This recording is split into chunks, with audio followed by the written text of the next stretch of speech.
Good day, everyone. I hope you're doing well. We are at the dawn of a new Formula One season, and I thought it would be interesting to take a quick look at what is at stake for every team this season. Let's start with Mercedes. The team is entering its 11th season in Formula One with the objective of getting a record-breaking 7th straight Constructor World Championship. Considering that Ferrari and Red Bull made excellent progress last year, the Mercedes team must not lose their focus. They have everything to lose. This is probably not something to worry about too much, as they have proven over the last few years that they were reliable, gutsy when needed, and rarely made any mistakes on track. The team is clearly aiming for victory and nothing else. This season is also important in terms of driver contract.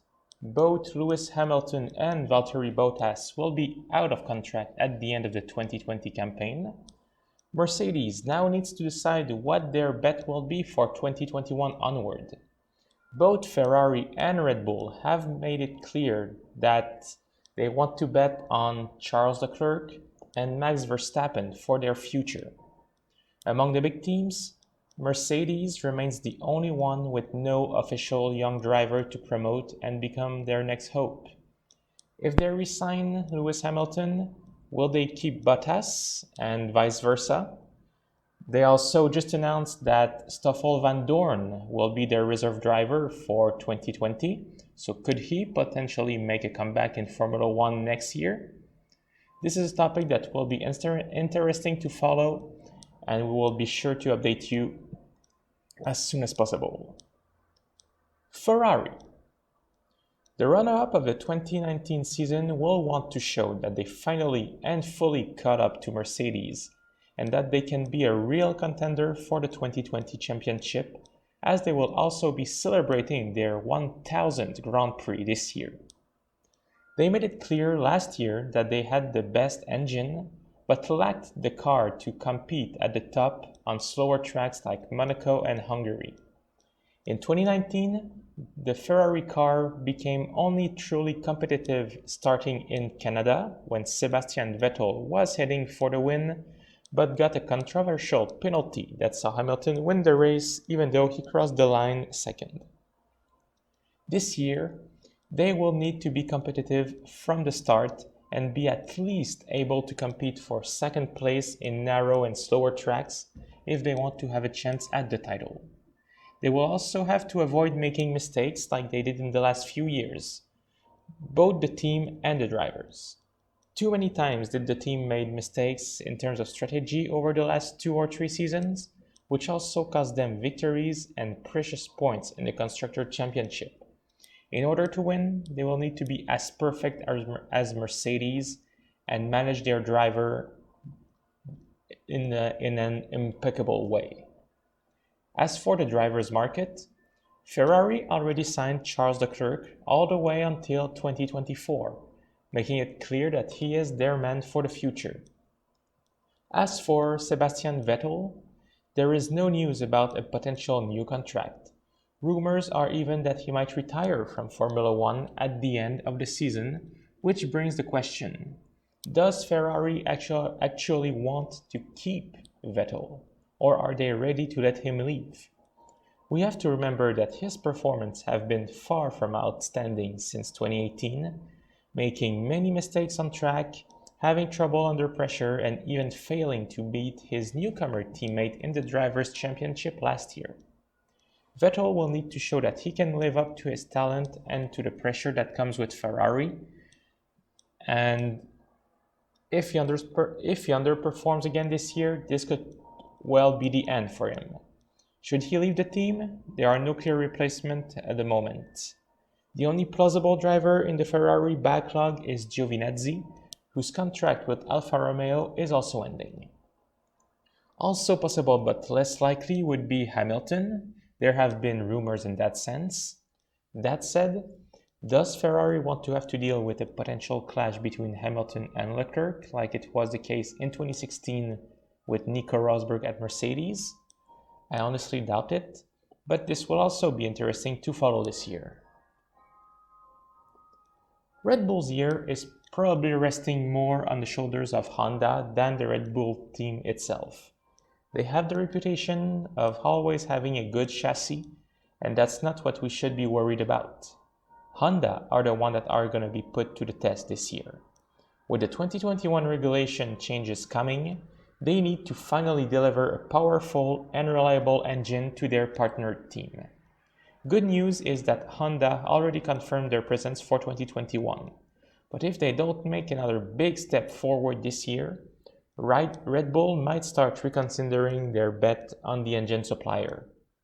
We know that the team will probably not be a title contender this year, but if Honda can prove that they have what it takes to start taking on Ferrari and Mercedes in terms of engine power, it would look very promising for 2021 if Red Bull can also deliver a good car. Driver-wise, there is nothing to worry about too much at Red Bull. Max Verstappen already extended his contract until 2023, and they all have already 3 drivers that they can use for 2021. I'm counting here the AlphaTauri drivers, of course. Yes, Alexander Albon remains the obvious choice, but he will have to deliver the goods. He was promoted mid-season last year and expectations were not that high, but this year will be a big test for him.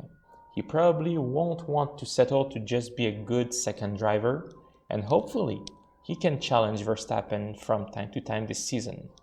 So the only question mark is whether Albon will be joining Verstappen again in 2021, or if Gasly or Kvyat could make a Red Bull comeback if things turn sour. Renault will be trying to bounce back from a disappointing season where everyone expected them to compete for the top 4 and even podiums. Instead, the car wasn't constant and they finished 5th, way behind McLaren that had the same engine. The French team also needs to make progress on the engine side. Before heading to 2021, they need to show progress in terms of pure engine power. Since the last rule change in 2014, they have always been behind Ferrari and Mercedes, and now even Honda is pretty much equal if not ahead of them. Their original plan was a 5-year comeback when they bought Lotus in 2016, and this year is the 5th year. We know that they don't spend as much money as the other big team, and this might be what their problem is. The upcoming budget cap of 2021 might actually be a good thing for Renault. It is also important for them to improve as Daniel Ricciardo's contract is ending at the end of the season. He made a switch from race-winning Red Bull to Renault, thinking it was the right move for the future and that they will become a winning team again. But they need to prove it if they want to keep him for next year. Even though there are no other big seats available, maybe Mercedes, but I don't think we will see Ricciardo in that seat. Ricciardo will be 31 years old this summer, and he cannot afford to lose much time if he wants to be world champion someday. And this puts Renault in a very tricky spot.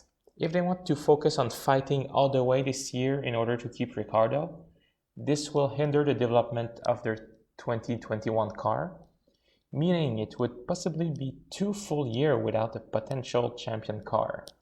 If they decide to aim slightly lower this year and put all their effort for 2021, there is also a chance that the Aussie driver will rethink his association with the French team and start looking for other options. This is another one of those topics that we'll need to follow closely, as Renault is really in a tricky situation this year. McLaren needs to prove this year that their incredible comeback in 2019 was not only a fluke. After multiple disastrous seasons, they managed to finish an impressive 4th in the Constructor Championship with 2 new drivers and even scoring a podium in Brazil. 2020 is their chance to prove that they can keep it up and that they might just be coming back as title contenders within the next few years. This is not necessarily a pivotal year for them, as they are not expected to be better than last year, but they need to keep up the good work. Both drivers' contracts are also set to end in 2020, even though we expect McLaren to do everything in their power to keep them. Carlos Sainz seems to finally have found a good footing in Formula One, and young Lando Norris is looking to be a promising prospect for McLaren. But that also means that, should they impress again this year, yes, other teams will be tempted to sign them to fill their seat. If Norris is as impressive as it seems, why wouldn't a team like Mercedes be looking to take him in next season to prepare their legacy, should Lewis Hamilton decide to leave Formula One? Sainz is also a bit of a wild card. He is a good driver, good young driver, that missed his chance at Red Bull with the arrival of Max Verstappen, but he's not a bad driver either. His experience around the various teams in the paddock could prove useful for other teams who are having trouble by bringing new ideas and sharing some of his knowledge. The McLaren driver market is one that we should follow, though we don't expect it to change, but we'll have to see, and the team needs to prove that they are clearly back in the game this year. 2020 will be an interesting year for Racing Point. This year, the car has been developed with a lot more budget than the 2019 one that was developed under the old Force India bankruptcy.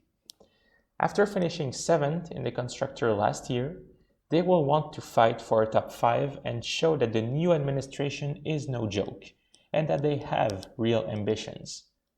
Furthermore, the announcement that they will be rebranded as Aston Martin in 2021 after owner Lawrence Stroll and friends acquired shares in the British brand should only serve as a boost for the troops' morale and only means that they definitely have some budget to work on for 2021.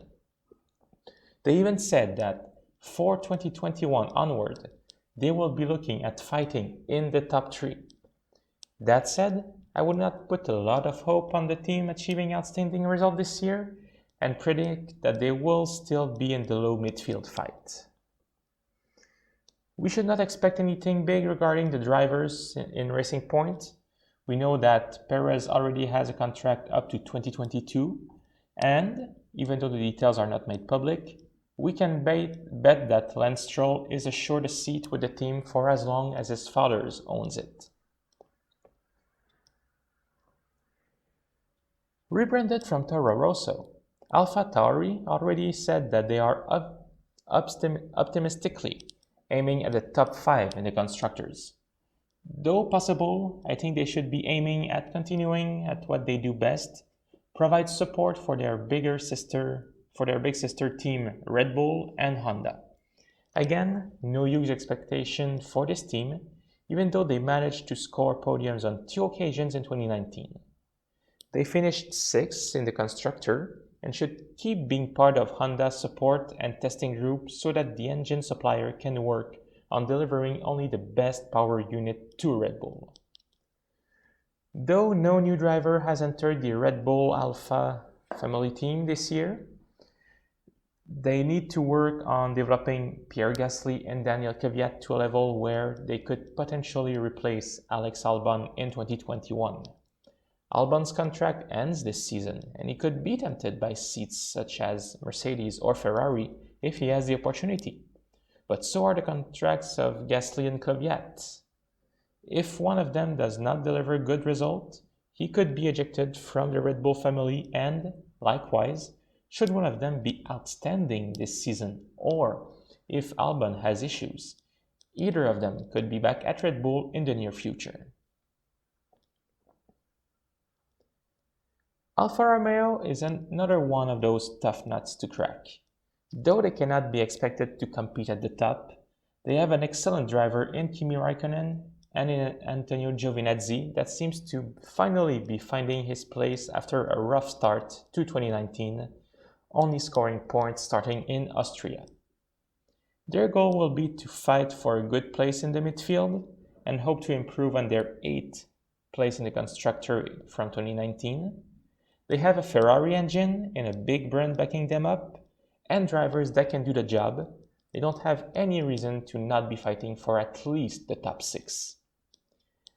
This year's also see both drivers' contract expiring, meaning that 2021 is anybody's guess as to who will fill the seats at the ex-Sauber team. Raikkonen is the oldest driver on the grid and seems to be enjoying the life with a small Swiss-based team. With the right circumstances, he might stay another year. Giovinazzi is a tough guess. He is showing some promising results, but unless Vettel leaves Ferrari, Alfa Romeo might be the only interesting seat available for him. And again, there is no guarantee that he could not replace Vettel either. This season will be a big one for the Italian driver and for Alfa Romeo in general. After a very disappointing season, finishing only 9th in the constructor, Haas really need to bounce back and be a serious contender for the midfield battle this year. After 3 very good seasons for a newborn team, 2019 was a shattering callback to earth. This year will be crucial for the future of the team, as the owner, Gene Haas, will surely not want to invest in a team that cannot deliver results, especially considering the cost of Formula One.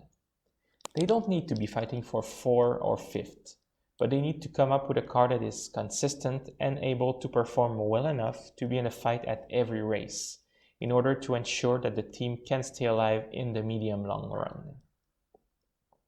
Like many other teams, both Romain Grosjean and Kevin Magnussen will see the end of their contract with Haas at the end of the season, and we don't know yet if Günther Steiner intends to keep them. Magnussen has shown some good results recently and is driving fairly well.